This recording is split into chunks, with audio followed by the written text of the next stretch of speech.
Mobile چلائیں ضرور پر گھمائیں تو نانا. آپ موبائل اونچا کرتے ہیں تو پچھلے دوست کو جو آپ سے پیچھے بیٹھا ہوتا ہے اسے تکلیف ہوتی ہے, پھر اس بیچارے کو سار اونچا کرنا پڑتا ہے. آپ توجہ رکھیں, یہ تو بڑی خوبصورت محفل ہے, حضور کے نام کی محفل ہے. اور ہم نے ایک فرق زندگی میں ضرور کرنا ہے کہ سیاسی جلسے میں اور دینی محفل میں فرق ہوتا ہے. اس فرق کو کبھی نہیں بھلائیں. یہ تو بادب باوضو خوبصورت اور زیادہ آداب کے ساتھ بیٹھنے والی مجلس ہے, اور اللہ مہنگے مہنگے موبائل دے تو کبھی جیب میں بھی ڈالنے چاہیے, کوئی ایسی حرج والی بات نہیں. اللہ تعالیٰ آپ کو برکت عطا کرے. آپ میری بات پر توجہ فرمائیں گے. ایک چیز اگر کبھی انسان کے, میں نے مثال دی کہ اگر تھوڑی سی بھی مٹی اس کے امامہ شریف کو لگ گئی, پگڑی کو لگ گئی, ایک بٹن ٹوٹ گیا تو بندہ بوجھ محسوس کرتا ہے. اور اگر ایسا نہیں ہوتا کہ وہ اس کے کوئی پیسے کھو گئے یا اس کی کوئی ڈگری ضائع ہو گئی, اس کے باوجود وہ تکلیف محسوس کرتا ہے. بس سمجھ لیں کہ جس طرح ظاہر پر ایک بھی بوجھ ہو تو انسان تکلیف محسوس کرتا ہے نا, تو جس کے باطن میں بھی کوئی ایک بوجھ ہو نا, پیسے بھی ہوتے ہیں لوگوں کے پاس, صحت بھی ہوتی ہے, توانائی بھی ہوتی ہے, پر بے چین رہتے ہیں, پریشان رہتے ہیں. کیوں؟ باطن پر بوجھ ہے, محسوس نہیں کر پاتے, تشخیص نہیں کر پاتے. لیکن اگر تکبر کا دھبا لگ جائے, کسی کو حقیر جان لیا جائے تو انسان بے چین رہتا ہے. اگر وہ حسد کرتا ہے تو وہ بے سکون ہے. ساری دولت ہے, ساری ثروت ہے, لیکن اگر اس کے دل میں عداوت ہے, بغض ہے, تو بے چین رہے گا. اللہ تعالیٰ نے ہمارے اوپر کرم فرمایا اور ہمیں رسول رحمت عطا فرمائے, اور فرمایا کما ارسلنا فیکم رسولا منکم یتلو علیکم آیاتنا ویزکیکم. فرمایا ہم نے تمہیں میں سے تمہیں ایک رسول دیے ہیں, وہ تم پر ہماری آیتیں پڑھیں گے اور تمہیں پاک فرما دیں گے. تمہارے باطن پر جتنے بوجھ ہوں گے, جتنا میل ہوگا, جتنا زنگ ہوگا, جتنی تکلیف ہوگی, وہ ساری محبوب اتار دیں گے. میرے بھائیوں, یہ جو میلاد ہے نا, میلاد شریف, اس میں جو بہت زیادہ رونقیں ہوتی ہیں, جو بہت زیادہ بندوبست ہوتے ہیں, بہت زیادہ اہتمام ہوتے ہیں, ان محافل کو آپ کسی روایتی محفل کے ساتھ نہیں جوڑ سکتے. یہ جو لفظ میلاد ہے نا, یعنی حضور کا آنا, میلاد ایک انقلاب کا نام ہے. میلاد کا مطلب یہ ہے کہ میلاد سے پہلے حالات اور تھے, اور جب حضور کا میلاد ہو گیا تو پھر حالات اور ہو گئے. میلاد سے پہلے کی دنیا اور تھی, اور میلاد ہوا تو پھر دنیا بدل گئی, حالات بدل گئے, افکار بدل گئے, سوچیں بدل گئی, نظریات بدل گئے. میلاد سے پہلے لوگوں نے اپنے باطن پر بوجھ بنا لیے تھے. ذات پات کا جھگڑا تھا, الجھاؤ تھا. یہ میرے ساتھ کیسے بیٹھ سکتا ہے, سوال ہی نہیں پیدا ہوتا, یہ تو چھوٹی برادری کا ہے. اس شخص کی حیثیت کیا ہے, یہ میرے قریب آ جائے. یہ میلاد سے پہلے کی بات تھی, یہ رنگ تھا دنیا کا. کچھ لوگ بیچارے ساری صحت کے باوجود, توانائی کے باوجود اپنے آپ کو کمزور سمجھتے تھے. ان کے گھر سے, ان کے قبیلے سے انہیں یہ پیغام دیا جاتا تھا کہ تم ایک ایسی برادری سے منسلک ہو کہ تم بڑے ہو ہی نہیں سکتے, تم کسی بڑی جگہ پہ بیٹھ ہی نہیں سکتے. لوگوں میں پیدائشی احساس کمزوری تھا, ہم غلام ابن غلام ہیں. کمزوریاں تھیں, آزمائشیں تھیں, پریشانیاں تھیں. پھر حضور کا میلاد ہوا, پھر نبی پاک نے قرآن پڑھا, پھر تزکیہ باطن ہوا, پھر پیغام آیا کہ کوئی عربی اجمی سے افضل نہیں, کوئی اجمی عربی سے افضل نہیں, کوئی گورا کالے سے, کوئی کالا گورے سے. ان اکرمکم عند اللہ اتقاکم. بس رب کی نظر میں اس کی عزت زیادہ ہے جو متقی زیادہ ہے. یار یہ تھوڑا سا 2 منٹ کے لیے سوچنا. آج بھی جو جس کا ملازم ہوتا ہے نا, اگر اس کے دماغ میں یہ بات ہے نا کہ میں کسی بھی وجہ سے اس سے افضل ہوں, وہ تقسیم کار اپنی جگہ پہ ہے کہ ایک قائد ہے, ایک کارکن ہے, ایک سربراہ ہے, ایک اس کی, یہ تقسیم اپنی جگہ. لیکن اگر کسی کے گمان میں یہ آئے نا کہ میں شاید کسی مخصوص گروہ، قبیلے، رنگ، نسل کی وجہ سے کسی سے افضل ہوں، تو پھر اس نے صحیح کر کے میلاد نہیں منایا، پھر اس نے مقصد میلاد کو سمجھا نہیں۔ میلاد منا کر جو ذمہ داری اس پر عائد ہوتی تھی وہ ذمہ داری اس نے سمجھی نہیں۔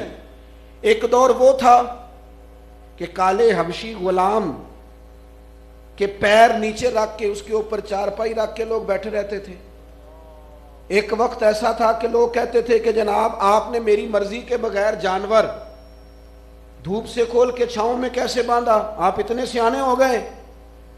ایک وقت وہ تھا کہ لوگوں کا لہجہ ہی اور تھا، اور پھر حضور کا میلاد ہوا، ایک انقلاب آیا۔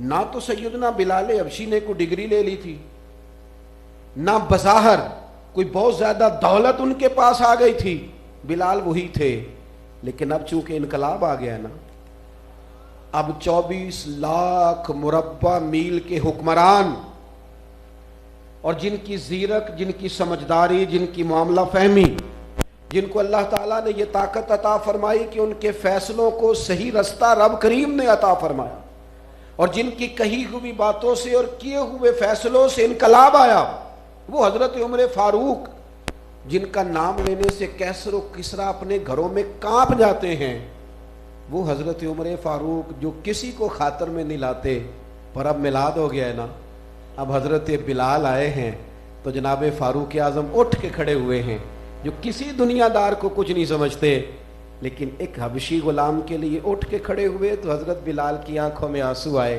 حضور یہ آپ کیا کر رہے ہیں، میں تو غلام ہوں۔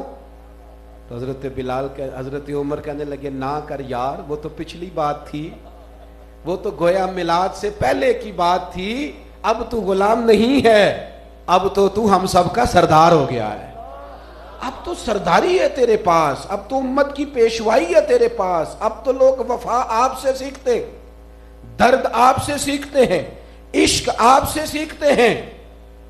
اب تو بڑے بڑے آزاد پھرنے والے کہتے ہیں کاش سیدنا بلال جیسی غلامی نصیب ہو جائے۔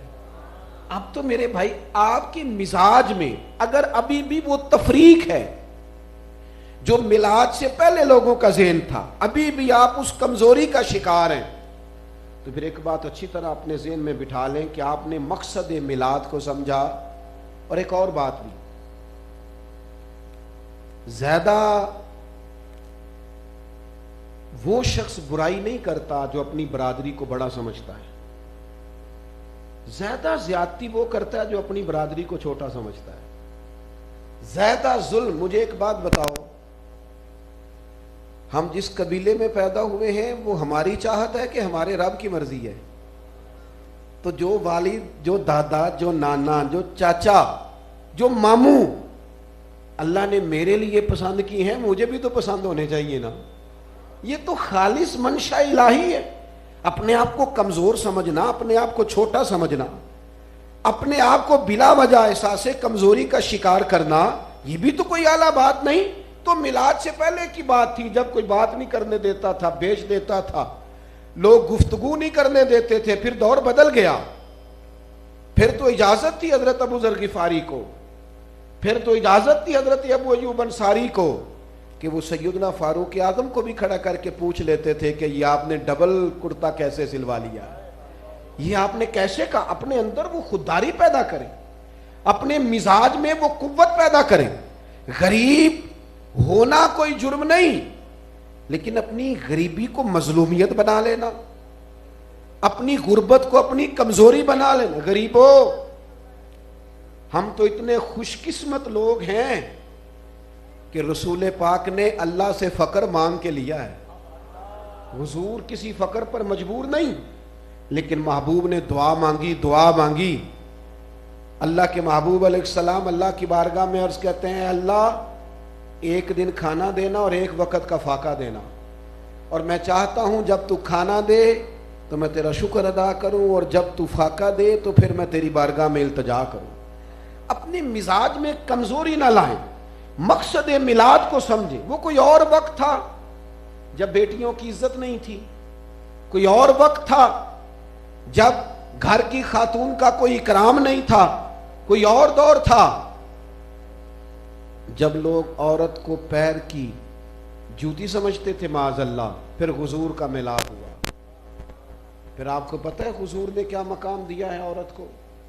اللہ کے محبوب فرماتے ہیں جس نے نکاح کر لیا نا اس نے اپنا ایمان محفوظ کر لیا۔ تجھے پتہ ہے تیرے ایمان کے محفوظ ہونے کا ذریعہ کون بنا ہے؟ تجھے پتہ ہے کس شخصیت کے سبب تیرا ایمان محفوظ ہو رہا ہے؟ اتنا بڑا درجہ خاتون کو، اتنا بڑا مقام، اور بھی بڑی چیزیں ہیں، اور بھی بڑی احادیث ہے، بات ہو سکتی ہے، لیکن یہ ایک روایت میں تو سوچ میں پڑ جاتا ہوں۔ حضور نے فرمایا جس نے نکاح کر لیا اس نے اپنے ایمان کو محفوظ کر لی، خاتون خانہ کو اتنا بڑا مقام دیا۔ اور ایک روایت تو بڑی دل کو ٹھنڈا کرتی، اللہ کرے آپ کی زیادہ توجہ میری بات پہ رہے۔ ایک دن سیدہ عائشہ صدیقہ رضی اللہ تعالیٰ عنہ فرماتی ہیں کریم مجھ سے فرمانے لگے عائشہ ایک بات کروں آپ سے؟ میں نے عرض کی حضور میرے ماں باپ قربان ہو ضرور کریں۔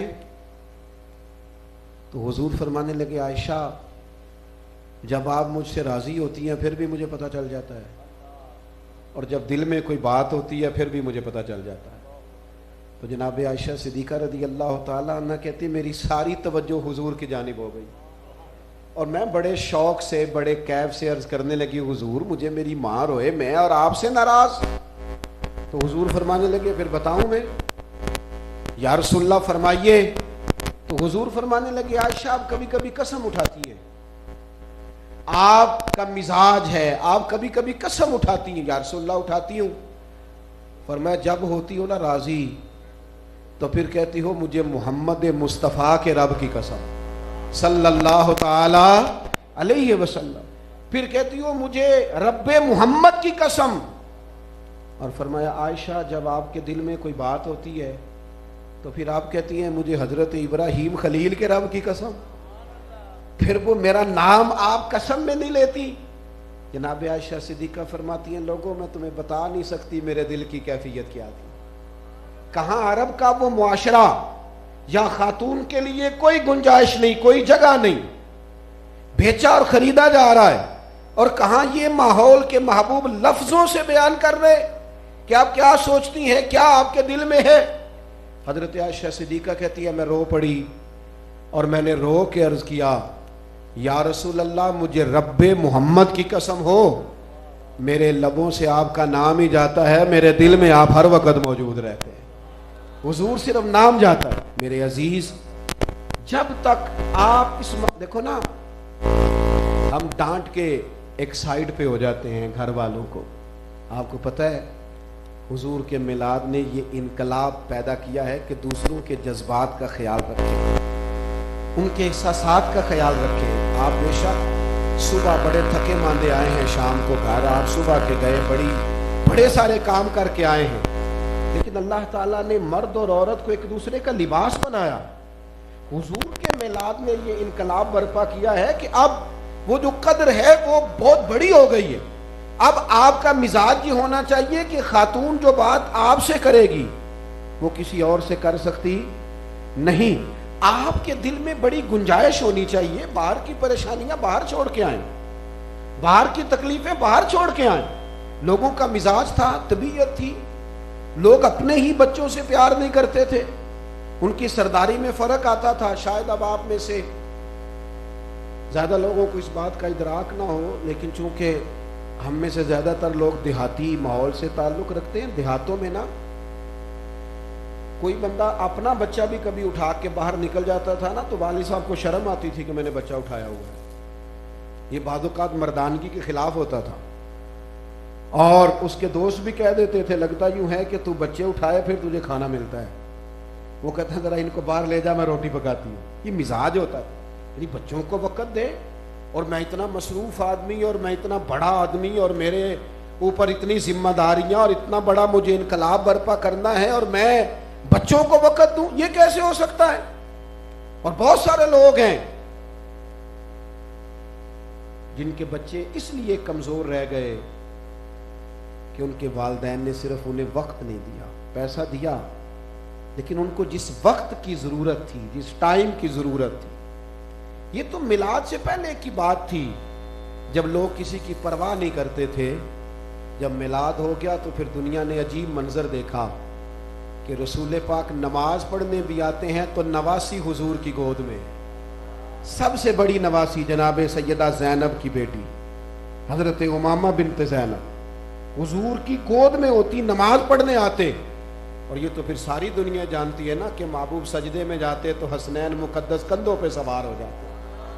نبی پاک ٹائم دیتے، وقت دیتے. میلاد شریف منانے والوں یاد رکھنا، ہمارے ذمے جس طرح بچوں کی تعلیم ہے، جس طرح ہمارے ذمے بچوں کا کھانا ہے، ان کا مکان ہے، اسی طرح ہماری ذمہ داری ہے ان کے عقائد کی حفاظت کرنا. ان کی ذہن کی سطح پر کیا سوالات ابھرتے ہیں انہیں ڈانٹ کے چپ نہ کراؤ، بلکہ ان کے سوال لو، ان کی تسلی کراؤ، ان سے گفتگو کرو. اپنے بچوں کو ڈھیر ساری باتیں خود سکھاؤ، ان کی تربیت کریں، ان کے ساتھ وقت دیں. یہ ہمیں حضور کے میلاد نے سکھایا ہے، یہ میلاد کا تقاضا ہے. ہمیں ان چیزوں کو سمجھنا چاہیے. اور پھر نبی پاک علیہ الصلوۃ والسلام نے میلاد سے ایک اور چیز بھی ہمیں سمجھائی ہے، حضور کی سیرت پاک سے، حیات مبارکہ سے. سارا انقلاب تقریروں سے نہیں آتا،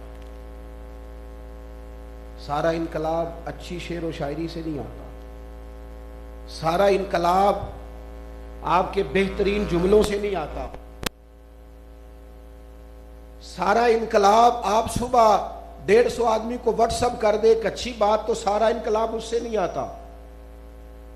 سب سے زیادہ انقلاب انسان کے کردار سے آتا ہے. تقریریں باہر چلتی ہیں، لیکن اگر آپ اپنوں کی تربیت کرنا چاہتے ہیں تو وہاں تقریریں نہیں چلیں گی، وہاں کردار چلے گا.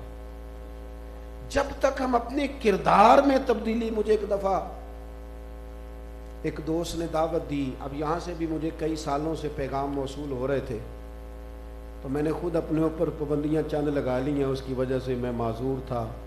لیکن پھر کچھ ایسی باتیں، ایسی چیزیں میرے تک پہنچیں، گزارشات، کہ میں نے کہا یار بس کر دے، اب کتنا کو تو نے انکار کرنا ہے. اپنی حیثیت بھی دیکھنی چاہیے بندے کو. اتنی دفعہ کوئی کہہ دے اور انسان پھر کھڑے کا کھڑا رہ جائے. میں حاضر ہو گیا، ایک جگہ پہ جانے کا موقع ملا تو صاحب کہنے لگے یہ میری 22ویں سالانہ محفل ہے،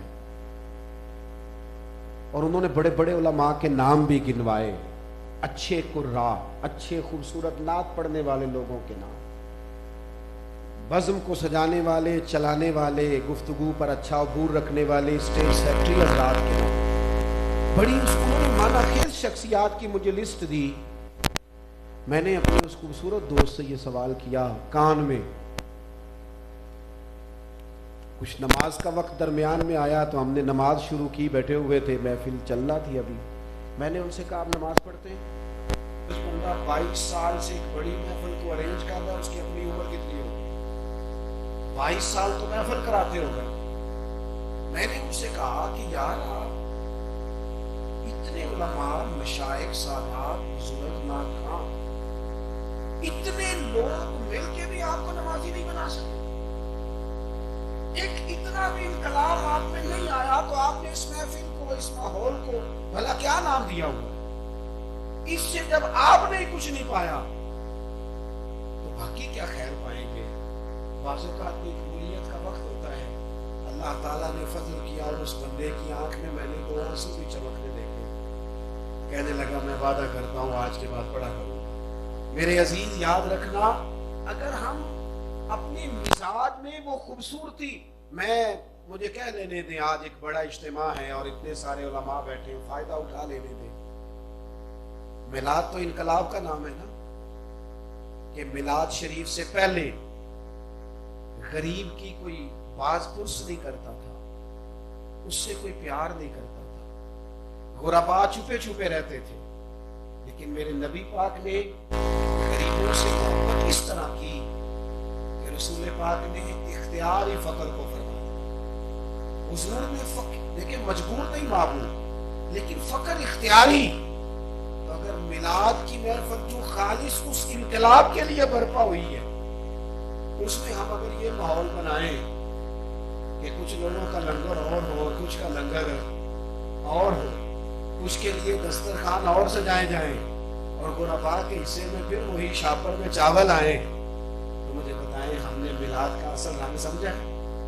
وہ خدا کے بندے, مہنگائی کا افریت تو بوتل سے باہر آ گیا, غریب کے لیے تو بجلی کا بل جمع کرانا مشکل ہو گیا, اور تو نے محفل میلاد سجائی تھی جو خالص حضور کے نام پہ تھی, اور وہاں بھی تو نے تگڑی تگڑی چیزیں مالداروں کی سپرد کر دی. کاش میلاد شریف کا لنگر پکاتا, تھوڑا ہی پکاتا, لیکن زیادہ روٹیاں ڈال کے چاول پکاتا, اور غریبوں کو کہتا کہ تمہیں بٹھا کے دسترخوان پہ روٹی دی جائے گی. وہ غریب بھی چاروں بچے ساتھ لے آتا. مجھے ایک دفعہ ایک دوست نے کہا تھا لوگ میلاد کرتے ہیں غریب کو نہیں دیتے. میں نے کہا میلاد میں آتے ہی سارے غریب ہیں, امیر تو سیاسی جلسوں میں جاتے ہیں, وہ دوسروں کا جاتے ہیں جب انہوں نے ایم این اے کو دکھانا ہو کہ اتنے بندے تیرے ساتھ ہیں اور میں ان کا نمائندہ ہوں. ہاں تو آتے ہی غریب ہیں, پہلے ہی غریبوں کو میلاد ہے ہی غربا کے لیے, اللہ ماشاء اللہ. وہ خدا کے بندے اگر غربا کو بٹھایا جائے اور حضور کے میلاد پر انہیں بھرپور لنگر کھلایا جائے, تو ہو سکتا ہے ماڑے کا بیٹا رو کے اپنے باپ سے پوچھ ہی لے کہ ابا جی اینیاں موٹیاں تے کدے نہیں ساڑھے گھر بکیاں. آج مجھے لگتا ہے وہ باپ رو ہی پڑے گا, پتر آج تو رج کے کھا, آج تینوں کوئی نہیں ڈکن لگا, آج نبی پاک دا میلاد ہے. یہ انقلاب جب تک مزاج میں اس ذمہ داری کا احساس جب تک طبیعت میں جاگزی نہیں ہوتا, آپ اس حقیقی مقصد کی طرف نہیں بڑھتے. رسول پاک سید عالم صلی اللہ تعالی علیہ وسلم کا کمال یہ ہے کہ حضور نے نا, ہمارے ہاں نا غریب کی مدد ہوتی ہے, غریب کو عزت نہیں دی جاتی. میلاد کی برکت یہ ہے کہ غریب کی فقط مدد نہیں, حاتم طائی کی بیٹی باقاعدہ جنگ لڑنے آئی تھی, اسیر ہو کے آئی, حضور سے معافی کا سوال کیا تو کریم نے فوراً ہی آزاد کر دیا. اس نے جا کے اپنے بھائی سے کہا, عدی بن حاتم سے, کہنے لگی بھائی میں قریب سے دیکھ کے آئی ہوں, میں ایک بڑے آدمی کی بیٹی ہوں, اسے میں دیکھ کے آئی ہوں نا, حضرت بلال کے ساتھ بیٹھے ہوں, جنہیں میں دیکھ کے آئی ہوں نا صہیب رومی کے ساتھ ایک پلیٹ میں کھانا کھاتے, وہ بادشاہ نہیں ہے, وہ اللہ کے سچے رسول ہیں. عدی کہتے ہیں میں نے اپنی بہن سے کہا یہ تو نہیں نہ ہو سکتا کہ میں سنی سنائی بات پر یقین کر لوں اور ایک خاتون کے کہنے پر کلمہ, ساتھ ساتھ کچھ نہ کچھ اس کا دماغ منفی کام بھی کرتا رہتا ہے. ہم جب تقریریں سن رہے ہوتے ہیں, بات سن رہے ہوتے ہیں, کسی سے مل رہے ہوتے ہیں, تو دونوں آنکھیں کھلی ہوئی ہوتی ہیں, ہم دونوں سائڈوں سے سوچ رہے ہوتے ہیں, یہ نہیں ہوتا کہ ایک کونے میں سوچے. عدی کہتے ہیں میں نے وہ سارا ماحول دیکھ لیا جو میری بہن نے مجھے بتایا تھا, واقعی کریم غلاموں کے ساتھ بیٹھے تھے, لیکن پھر میرے اندر سے ایک وسوسہ,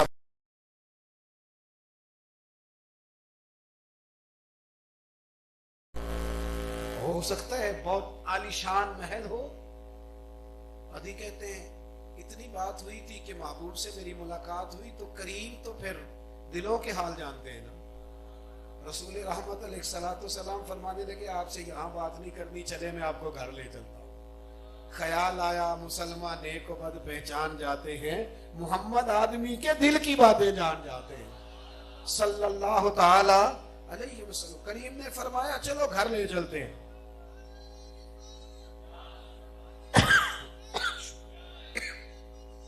اللہ آپ کو جزا دے جی, سرکار کے نعرے کافی. آپ توجہ فرمائیں بھائی, سنیے. عدی کہتے ہیں میں حضور کے ساتھ گھر کی جانب جا رہا تھا. آج کل پروٹوکول صرف وزیروں کا نہیں ہوتا, پیروں کا بھی ہوتا ہے, اور بڑا انوکھا ہوتا ہے. اور وہ ہم ایک جگہ پہ پہنچے تو سڑک سنگل تھی, تو وہاں کو انہوں نے کچھ 100-150 موٹر سائیکل جمع کی ہوئی تھی. تو میں انہوں نے کہا کہ کدے نہیں آئے ہو, کہ اسی تم لے کے جانا ہے. میں کہ میں تے کلے بندے نہ بھی ٹر جانا سی, لیکن جو دونوں طرف سے آپ روڈ روک دیں گے تو ہو سکتا ہے میں تو ویس کوٹ سیدھی کروں اندر بیٹھا کے, دیکھا میری کتنی شان ہے. اور ہمارے پاس بہانے بھی ہیں, ہم اپنے لفظوں میں بھی تشریح کر لیتے ہیں, دیکھو دین کی کتنی برکتیں, کہہ لیتے ہیں, ہم ہو جاتا ہے, اپنے آپ کو تسلی دے لیتے ہیں. لیکن میں نے کہا جس غریب کو 20 منٹ سائڈ پہ گاڑی لگانی پڑے گی نا, وہ جیسے ہی مجھے گاڑی میں دیکھے گا نا, وہ کہے گا دیکھو کہن دے کچھ نہیں, کر دے کچھ نہیں, یہ دیکھو یہ پیر صاحب جا رہے ہیں, یہ دیکھو حالت, لوگوں کو سائڈ پہ لگا دیا, رستہ بند کر دیا. یہ معیار نہیں. پروٹوکول تو ایک تکلیف کا نام ہے. آپ پوچھ لیں ان لوگوں سے جو مشہور ہو گئے, جو معروف ہو گئے, وہ کتنی, میں تھوڑے دن پہلے داتا صاحب حاضر ہو گیا تھا, تو وہ دوست نہیں خیال کرتے, دوڑ دھوپ ہو گئی, آنا جانا ہو گیا, کچھ لوگ قرآن شریف پڑھ رہے ہوتے ہیں, کچھ عبادت کر رہے ہوتے ہیں. مجھے بعد میں جا کے اتنا افسوس ہوا, میں نے کہا یار تو کوئی کپڑا چہرے پہ لے کے چلا جاتا, لوگوں کی معاملات میں تو نے دخل اندازی کی, کیا مجبوری تھی اتنی سخت اس طرح جانے کی؟ ذرا چھپ کے بھی جایا جا سکتا ہے, ایسے اوقات میں بھی جایا جا سکتا ہے, لوگ کم ہو. لوگوں کو تکلیف دینا, کوئی کسی کو پھلانگ رہا ہے, کوئی کس طرح کے کام, ان چیزوں سے ہمیں بچنا چاہیے. تو جو بات عرض کرنے جا رہا ہوں, ابھی کہتے ہیں حضور کے ساتھ میں گھر کی طرف جا رہا تھا, تو رستے میں ایک بوڑھی خاتون نے میرے کریم کو روک لیا, روک کے کہنے لگی حضور میں نے کوئی بات کرنی ہے. تو فرماتے ہیں رسول پاک گلی میں کھڑے ہو گئے اور اس بوڑھی اماں کی ساری باتیں سنی. اس کی جو بات تھی اس پر رسول پاک نے فوراً احکامات جاری کیے. ادھی کہتے ہیں میرے اندر سے آواز آئی, جو اس طرح کھڑے ہو کے غریبوں کو وقت دے وہ بادشاہ نہیں, اللہ کے سچے رسول ہی. ادھی کہتے ہیں پھر میں حضور کے ساتھ گھر گیا اور محبوب پاک نے مجھے کھجوریں پیش کی, اللہ کے محبوب نے دودھ مجھے عطا فرمایا. ابھی کہتے ہیں ابھی بھی میرے دل میں کچھ خیالات چل رہے تھے, تو میرے حبیب بولے, فرمایا تو اس لیے کلمہ نہیں نہ پڑھ رہا کہ ابھی تو غریب لوگوں کو دیکھ رہا ہے. فرمایا دی سن, ایک وقت آئے گا, ایک وقت آئے گا کہ دنیا کے ایک کونے سے لے کر آخری کونے تک جس دین کا ڈنکا بجے گا وہ محمد عربی کا دین ہی ہوگا.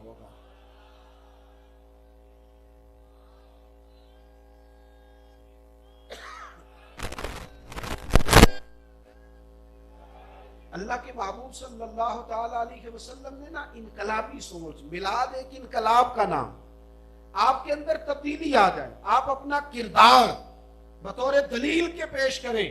فقد لبثت فیکم عمرا من قبلہ افلا تعقلون. قرآن مجید میں اللہ فرماتا ہے محبوب یہ جو آپ سے آپ کے اپنے دلیل پوچھتے ہیں نا, قریبی قریش, ان سے فرمائیے میں نے تمہارے بیچ عمر گزاری ہے, تمہیں عقل نہیں؟ اپنے کردار کو, اپنی زندگی کو محبوب نے اپنی نبوت کی دلیل کے طور پر بیان کرا. فرمایا تمہارے بیچ وقت گزارا ہے, میرے جیسا کوئی سچا ہے تو دکھاؤ, میرے جیسا کوئی دیانتدار ہے تو دکھاؤ. میرے دوستوں وہ خاص انقلاب یہ ہماری ذمہ داری ہے. بات کو سمیٹنے کی طرف آ رہا ہوں. ہم نے جب سنت اور شریعت کا مفہوم سمجھنا چاہا نا, اس وقت بھی ہم نے تھوڑا سا سمجھنے میں وسعت پیدا نہیں کی. ہم نے سنت اور شریعت کا مفہوم سمجھا تو 4 5 6 چیزوں کو ہم نے سنت سمجھ لیا. میں نے الحمدللہ کبھی داڑھی نہیں کٹوائی, کبھی نہیں, شروع سے رکھی ہے. داڑھی بڑی عظیم سنت. امامہ عرب کے سر کا تاج ہے, نہیں میرے جیسا آدمی بھی باندھ لے تو اچھا لگنے لگ جاتا ہے. او بھائی یہ سفید کرتا, مسواک, عظیم سنتیں ہیں, لیکن صرف یہی 4 5 سنتیں نہیں. بعض لوگوں کا خیال ہے فقط میٹھا بولنا ہی حضور کی سنت ہے.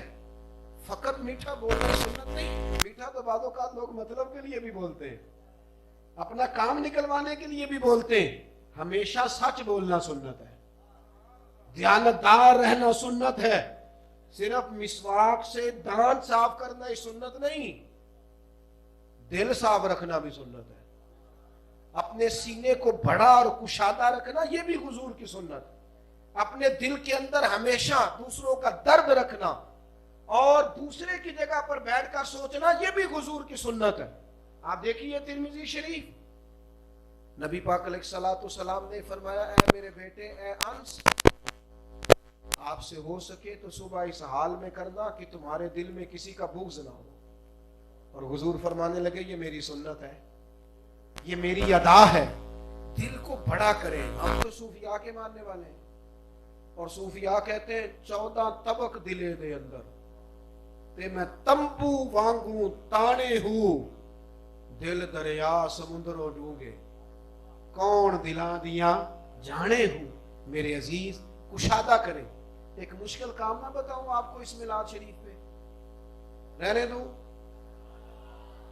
اور جمہوری ملک ہے نا, اس لیے پوچھ کے چلنا پڑتا ہے. یہ کام ملک جمہوری ہے نا، لیکن ملک جمہوری ہے، نیکیاں جمہوری نہیں ہوتی کہ سارے کریں گے تو پھر ہم نے کرنی ہے، نیکیوں کو جمہوری نہ سمجھ لینا بھائی۔ ایک مشکل کام آپ کو بتاتا ہوں، میں نے عرض کیا نا دل کشادہ رکھنا بھی سنت ہے۔ میلاد اس طرح بھی نہ منائیں اس سال کہ جس رشتہ دار سے ہم صرف ذاتی معاملات کی وجہ سے ناراض ہیں، کوئی شرعی مسئلہ نہیں، ایسا نہ کریں کہ 12 ربیع الاول سے پہلے اس کے گھر چلے جائیں، ایسا نہ کریں کہ اسے فون کریں 11-12 کی رات اور وہ کہ جناب کمال کر دی تو کدھر آ گیا، تو اسے کہو یار خوشی بڑی ہے، میرے محبوب کا میلاد ہے، تو میرے دل میں خود بخود تیرے لیے گنجائش پیدا ہو گئی ہے، نرمی پیدا ہو گئی، میں آ گیا ہوں۔ یہ والا میلاد بھی منا کے دیکھو نا بھلا، دل بڑا رکھنا بھی تو حضور کی سنت ہے نا، طبیعت کو کشادہ رکھنا بھی تو حضور کی سنت ہے نا۔ کچھ لوگوں کو معاف بھی نہ کر دیں اس میلاد کے موقع پر، ہاں کسی کے عقیدے میں مسئلہ ہے، شرعی معاملہ وہ بات الگ ہے، لیکن وہ جو چیزیں ہم نے بلا وجہ سے اپنی طبیعت میں پیدا کر لی، وہ جو سوچیں گروہی ہو گئی ہیں، حق پرستی کی بجائے جو گروہ پرستی کا مزاج پنپ رہا، دل کشادہ نہ کر لیں، درگزرنا شروع کر دیں، وہ حضور کی ادا یاد نہ کریں کہ جب محبوب فتح مکہ کے دن اونٹنی پہ بیٹھے تھے اور وہ سارے چہرے حضور کے سامنے تھے جو پریشان کرتے تھے، تو کریم نے فرمایا تھا جاؤ ہم نے بات ہی کوئی نہیں کرنی۔ یا رسول اللہ کیا سلوک ہونے لگا ہے؟ فرمایا وہی جو جناب یوسف نے اپنے بھائیوں کے ساتھ کیا۔ بھائی جو کچھ گنجائش پیدا نہ کر لیں اپنے دلوں میں، اپنی طبیعت میں بردباری نہ پیدا کریں، تحمل نہ پیدا کریں، ٹھہراؤ نہ پیدا کریں۔ آپ کو پتہ ہے نبی پاک علیہ الصلوۃ والسلام نے لوگوں پر اعتماد فرمایا ہے، حضور نے اپنے غلاموں کا اعتماد اتنا بڑھایا ہے کہ محبوب نے اپنی نگرانی میں لشکر روانہ کیے، حضور نے اپنی حیات مبارکہ میں جناب صدیق اکبر کو مسلح پہ کھڑا فرمایا، اپنی ظاہری حیات میں محبوب نے اعتماد بڑھایا، لوگوں کے ذمہ کام لگائے، ڈیوٹیاں تقسیم کی۔ میرے ملک کا سب سے بڑا مسئلہ پتہ کیا بن گیا ہے؟ غربت بھی بڑا مسئلہ ہے، لیکن میرے وطن کا سب سے بڑا مسئلہ بد اعتمادی ہے، منفی سوچ ہے، ہمارا ایک دوسرے پر بالکل اعتماد نہیں۔ کچھ دن پہلے ایک دوست آئے تھے تو مجھ سے کہنے لگے کہ علماء کے بارے میں بعض لوگوں کی رائے ٹھیک نہیں رہی، تو میں ہنس پڑا، تو کہنے لگے آپ تو مسکرا رہے ہیں، میرا خیال تھا پریشان ہوں گے۔ تو میں نے ان سے پوچھا یہ بتائیں پولیس والوں کے بارے میں لوگوں کی رائے ٹھیک ہے؟ وکلاء کے بارے میں ہاں نہ تو کرے، تو سیاستدانوں کے بارے میں، تو میں نے کہا یہ تو ہمارا سب کا ماحول ہے، ہم بھی صرف جس شعبے میں ہوتے ہیں ہم صرف اسی کے حقوق مانگ رہے ہوتے ہیں، باقی تو کسی کا خیال ہی نہیں ہوتا۔ اس مزاج کو بدلے، ایک دوسرے کی قدر کرنا شروع کریں۔ رسول کریم نے قدر کی ہے لوگوں، یہ ایک بندہ جو مائک چلاتا ہے نا، یہ اگر آپ کو میسر نہ آئے تو جلسے میں آپ نے اتنا خرچ کیا ہے، اگر یہ شخص بھی موجود نہ ہو تو ماحول نہیں چلتا۔ کیوں نہیں ہم ایک دوسرے کی ضرورت کو محسوس کرتے؟ کیوں نہیں ایک دوسرے پر اعتماد کرتے؟ کیوں ہمارے ذوق میں وہ چیزیں پیدا نہیں ہوتی جن چیزوں سے انسان ایک دوسرے سے پیار کرتا ہے؟ اپنوں پر اعتماد کریں، اپنوں کے لیے گنجائش، کمزوریاں ہیں، غلطیاں ہیں، لیکن میرے بھائی اتنے پریشان ہونے کی ضرورت نہیں۔ یہ داتا علی اجمیری کا وطن ہے، یہ بابا فرید کا وطن ہے، یہ حضرت محدث اعظم پاکستان کی دھرتی ہے، یہ تو بڑے بڑے مشائخ کا وطن ہے۔ آپ اتنی جلدی پریشان نہ ہو، اپنی طبیعت کے اندر اپنی مزاج میں گنجائش پیدا کریں۔ آپ اتنی بڑی تعداد میں یہاں جمع ہیں، میں درد سے آپ کی خدمت میں عرض کروں گا دن میں صرف ایک بار ایک دوسرے کے لیے سوچنا شروع کریں۔ دن میں آپ کو پتہ ہے حضور جو غاروں میں جا کے روتے تھے اور جو منڈیوں میں جا کے تبلیغ کرتے تھے اور دروازوں پہ دستک دیتے تھے، تو محبوب کو فکر تھی، احساس تھی کہ رب کے بندے کہیں جہنم میں نہ چلے جائیں۔ حضور اس کے لیے بے چین رہتے تھے، بے قرار رہتے تھے۔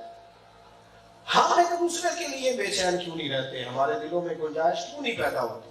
ہم نے چھوٹی چھوٹی بدگمانیاں پیدا کر کے اپنے دلوں کو ایک دوسروں کے لیے سخت کر لیا۔ اس میں نرمی لائیں، گنجائش لائیں، بردباری پیدا کریں، میلاد کے حقیقی مفہوم کو سمجھیں، اور آخری گزارش آپ سے یہ ہے، دنیا میں بڑے جلسوں میں جاتے ہو، بڑے جلوسوں میں جاتے ہو، میرے محبوب کے جلوس میں جب جانا نا 12 ربیع الاول کو، تو ذرا خوبصورت سا وضو کر کے، ذرا سونی سی خوشبو لگا کے، بچہ چھوٹا ہو تو کندھے پہ بٹھا کے، اور یہ آپ اس چکر سے نکل آئے کہ اس جماعت، کون سی جماعت جلوس نکال رہی ہے، کون نکل رہا ہے، کیسے نکل رہا ہے، بس ہے نا خوش عقیدہ اور حضور کا نام لے کے نکل رہا ہے نا، تو بس پورے ذوق سے، پورے خلوص سے. میری نظر میں اس محفل کا سب سے بڑا مہمان خصوصی وہ ہے جو سب سے پیچھے، سب سے بڑا مہمان خصوصی وہ ہے جو تکلیف میں بیٹھا ہے، جگہ نہیں ملی. تو مجھے پتا ہے کیمرے میں تو نہیں دیکھا، میں نے بھی شاید نہ دیکھا ہو، ویڈیو شاید نہ بنے، اور اللہ بھی اسے دیکھ رہا ہے اور رسول رحمت بھی دیکھ رہا ہے. ان کی نظر میں آنے کے لیے آپ پورے خلوص سے، پورے ذوق سے، پورے چاؤ سے، پورے درد سے آپ میلاد شریف کی تمام محافل میں حاضر ہوں. اپنے لب و لہجے میں خاص تبدیلی لانے کی کوشش کریں. دعا کرتا ہوں اللہ تعالیٰ ان احباب کو بہترین صلہ عطا فرمائے. اور ایک گزارش یہ ہے کہ محفل حضور کے نام کی ہے، لوگ تو آتے جاتے رہتے ہیں، ہم شخصیات کے نہیں نظریات کے قائل ہیں. بڑی دفعہ کہہ چکا ہوں، اس سے پہلے بھی تو بڑے لوگ محفل میں آئے نا. تو آپ اطمینان سے بیٹھیں، جب تک دعائے خیر نہیں ہو جاتی آپ اس محفل میں ضرور شریک رہیں. اللہ تعالیٰ میری آپ کی حاضری کو آمین.